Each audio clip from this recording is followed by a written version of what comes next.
Hi friends, ನಮಸ್ಕಾರ. ಎಲ್ಲವೂ ವಿಸ್ಮಯ ಚಾನಲ್ಗೆ ಸುಸ್ವಾಗತ.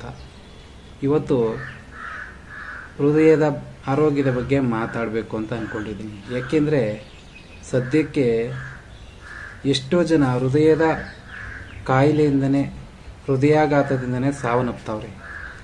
ಅದಕ್ಕೋಸ್ಕರ ಹೃದಯದ ಆರೋಗ್ಯ ಕಾಪಾಡ್ಕೋಬೇಕು ಅನ್ನೋದು ನನ್ನ ವಿನಂತಿ. ಅದಕ್ಕೆ ಏನೇನು ಮಾಡಬೇಕು? ಉಪ್ಪು, ನಾವು ಸೇವಿಸ್ತಕ್ಕಂಥ ಉಪ್ಪು ಪ್ರತಿನಿತ್ಯ ಆದಷ್ಟು ಕಂಟ್ರೋಲ್ ಮಾಡಬೇಕು. ಆಹಾರ ಕ್ರಮದಲ್ಲಿ ಹಣ್ಣು, ತರಕಾರಿಗಳು ಹೆಚ್ಚಾಗಿ ಸೇವನೆ ಮಾಡಬೇಕು. ಹಾಗೆ ನಮ್ಮ ತೋಟ ಗದ್ದೆಗಳಲ್ಲಿ ಬೆಳೆಯುವಂಥ ಸೊಪ್ಪುಗಳು ಕಬ್ಬಿಣಾಂಶ ಎಲ್ಲ ಕೊಡುವಂಥ ಶಕ್ತಿ ಇರ್ತದೆ, ಅದನ್ನು ತಿನ್ನಬೇಕಾಗತ್ತೆ. ಉಪ್ಪನ್ನು ಆದಷ್ಟು ಕಮ್ಮಿ ಮಾಡಬೇಕಾಗತ್ತೆ. ಹಾಗೆ ದೈಹಿಕವಾಗಿ ಶಕ್ತಿವಂತರಾಗಬೇಕು ಅಂದರೆ ನಾವು ವ್ಯಾಯಾಮ ಮಾಡಬೇಕು. ಕನಿಷ್ಠ 40 ನಿಮಿಷನಾದರೂ ಕಾಲ್ನಡಿಗೆನ ಅನುಸರಿಸಬೇಕು. ಎಕ್ಸಸೈಸ್ ಮಾಡಬೇಕು. ಇವೆಲ್ಲ ಮಾಡ್ತಾ ಹೋಗ್ಬೇಕು. ಎಣ್ಣೆ ಗಿಡ್ಡನ್ನು ಆದಷ್ಟು ಕಮ್ಮಿ ಮಾಡಬೇಕು. ಏಕೆಂದರೆ ಫ್ಯಾಟಿ ಲಿವರ್, ಕೊಬ್ಬಿನಾಂಶ ಹೆಚ್ಚಾಗ್ತಾ ಹೋಗ್ತಿದೆ.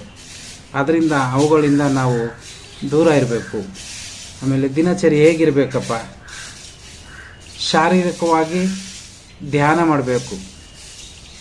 ಪ್ರಶಾಂತವಾಗಿರುತ್ತೆ.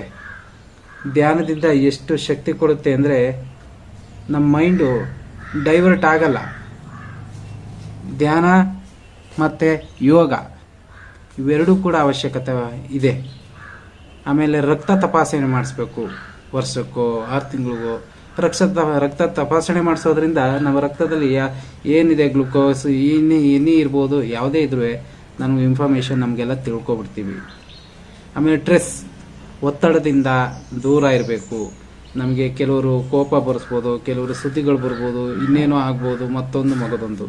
ಆದರೆ ನಾವು ಒತ್ತಡಕ್ಕೆ ಸಿಲುಕ್ದಂಗೆ ಯಾವುದನ್ನೇ ಆದರೂ ಪ್ರಶಾಂತವಾಗಿ ಶಾಂತ ಚಿತ್ತದಿಂದ ಅದನ್ನು ಸ್ವೀಕಾರ ಮಾಡುವಂಥ ನಾವು ಕಲಿಕೆಯನ್ನು ಕಲ್ತ್ಕೋಬೇಕಾಗತ್ತೆ.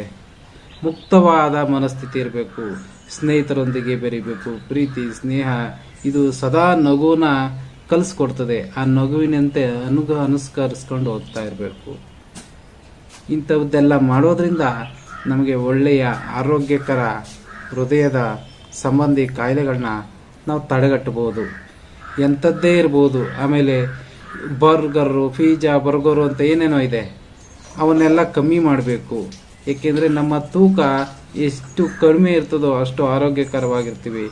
ನಮ್ಮ ತೂಕ ಹೆಚ್ಚಾದರೆ ಹೃದಯದಲ್ಲಿ ಕೊಬ್ಬಿನಾಂಶ ಬೆಳೀತಾ ಇದ್ದಂಗೆ ಅದಕ್ಕೂ ಸಮಸ್ಯೆಗಳು ಪ್ರಾರಂಭ ಆಗ್ತವೆ. ಇಂಥವುಗಳನ್ನೆಲ್ಲ ನಾವು ಮುಚ್ಚಿಡ್ತಾ ಹೋದರೆ ನಮಗೆ ಚೆನ್ನಾಗಿರ್ತದೆ ಮನಸ್ಥಿತಿ. ಆಮೇಲೆ ಮನಸ್ಸನ್ನು ಆರೈಕೆ ಮಾಡೋದು ಹೇಗೆ? ಧ್ಯಾನ ಮಾಡೋದು, ಆಗಲೇ ಹೇಳಿದೆ. ಯೋಗ ಮಾಡುವಂಥದ್ದಿರ್ಬೋದು, ಪ್ರಾಣಾಯಾಮ ಮಾಡುವಂಥದ್ದಿರ್ಬೋದು, ಉಚ್ಛ್ವಾಸ ನಿಶ್ವಾಸ ಪ್ರಕ್ರಿಯೆ, ಉಸಿರಾಟ ಕ್ರಿಯೆ ಮೇಲೆ ಗಮನ ಇಟ್ಟು ಒಂದು 5 ನಿಮಿಷ ಕುಳಿತುಕೊಳ್ಳೋದು. ಹಾಗೆ ನಾವು ವಾತಾವರಣ, ಹಸಿರು ಪಾರ್ಕು, ಅಲ್ಲಿ ಇಲ್ಲಿ ಮರದ ಕೆಳಗಡೆ ಹೋಗಿ ಕುಂತು ಒಂದಷ್ಟು ಕಾಲ ಸಮಯ ಹರಣ ಮಾಡೋದ್ರಿಂದ ನೆಮ್ಮದಿ ಸಿಗೋದಿರ್ಬೋದು. ಸ್ವಲ್ಪ ಹೊತ್ತು ಫೋನು ದೂರ ಇಡುವಂಥದ್ದು, ಮಕ್ಕಳೊಂದಿಗೆ ಆಟ ಪಾಠಗಳು ಕಲಿಯುವಂಥದ್ದಿರ್ಬೋದು. ಇಂಥ ವ್ಯವಸ್ಥೆಗಳಿಂದ ನಮ್ಮ ಆರೋಗ್ಯಕರವಾದ ಹೃದಯವನ್ನು ಮತ್ತಷ್ಟು ಆರೋಗ್ಯವಾಗಿ ಮಾಡ್ಕೋಬೋದು. ಜೀವನ ಶೈಲಿನ ನಾವು ಹೇಗೆ ಅಳವಡಿಸ್ಕೋಬೇಕು? ನಾವು ಯಾವಾಗಲೂ ಒತ್ತಡನೇ ಆಗಬಾರ್ದು.